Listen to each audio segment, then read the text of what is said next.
আমরাও তো এক সময় এই শবে বরাত করতাম। বছরের যা রুটি পাওয়া যেত সেই রুটি আমরা অনেক দিন যাবত খেতাম। টিনের চালের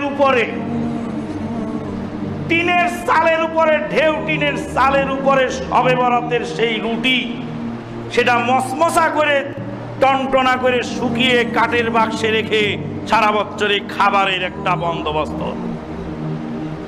এই রাত্রিতে পয়সা আর পয়সা, সারা রাত করে বক্তৃতা চলেছে মানুষের বাড়িতে, খাওয়া খেতে খেতে রাত ভোর হয়ে গেছে। আল্লাহর কসম 2 রাকাত ইবাদত করার সুযোগ আমাদের জোটে নেই। আমরা কোরআনও তেলাওয়াত করি নাই, আর আমরা ইবাদতও করি নাই। পরের দিনে সিয়াম পালনের সুযোগও আমাদের জোটে নেই। কোরআন সুন্নাহ পড়ার পরে যখন দেখতে পেলাম এই অবস্থা, ওটা ছেড়ে দিয়েছি। অনেক লোভনীয় ব্যবসা ছেড়ে দিতে আমরা সক্ষম হয়েছি। মানুষ পারে না সহজেই।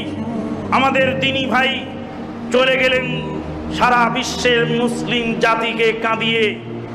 লন্ডন থেকে একজন দ্বীনি বোন হাও মাও করে কেঁদে কেঁদে বলছেন যে ভাই আব্দুল্লাহ জাহাঙ্গীর সাহেব দুনিয়া থেকে বিদায় হয়ে গেলেন আচানক। এই যে লোভনীয় পীরের দরগা, তার শ্বশুর ছিলেন এদেশের খ্যাতিমান একজন পীর। শ্বশুরের আকীদা পর্যন্ত পরিবর্তন করানোর পিছনে তার বিশেষ অবদান থেকে গেল।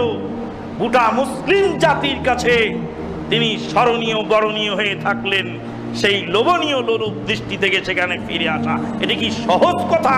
এটা কি যে কেউ পারে? একজন পীর সাহেবের ওরস মাহফিলে যদি 26 লক্ষ টাকা যদি ওঠে ব্যক্তিগত নজরানার হাদিয়া, এই লোভনীয় টোপটা মানুষ ছাড়ে কি করে? এটা ছাড়া তো বড় কঠিন কাজ। বন্ধুগণ, জাতিকে সতর্ক করার জন্য দুনিয়ার কোনো মানুষের সাথে আমাদের কোনো ব্যক্তিগত বৈষয়িক কোনো লেনদেন বা বৈষয়িক স্বার্থদ্বন্দ্ব আমাদের নাই।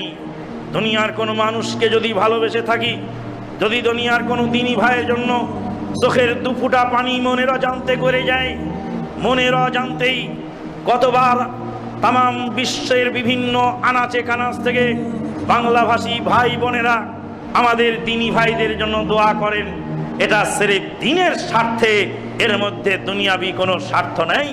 দুনিয়ার কোনো মুসলিম ভাইয়ের যদি সমালোচনা আমরা কিছুটা করে থাকি, এটাও শুধু দ্বীনের স্বার্থেই, যে আল্লাহ পাক যেন তাদেরকে সংশোধিত হওয়ার তৌফিক দান করেন, আর আমাদেরকেও যেন আল্লাহ পাক সংশোধিত হওয়ার তৌফিক দান।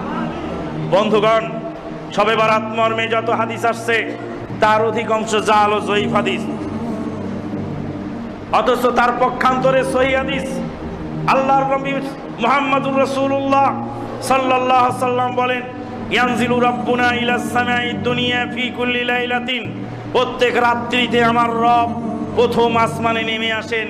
হিনা ইয়াবকা সুলুসুল আখির মিনাল লাইল, রাতের 3 ভাগের শেষ ভাগ যখন বাকি থাকে। কোন দেশের রাতের শেষ ভাগে নামেন তা আমার দেখার সুযোগ নাই। আমার দেশের শেষ রাতে উঠে আমি আল্লাহর কাছে ডাকবো, আল্লাহর ইবাদত করব।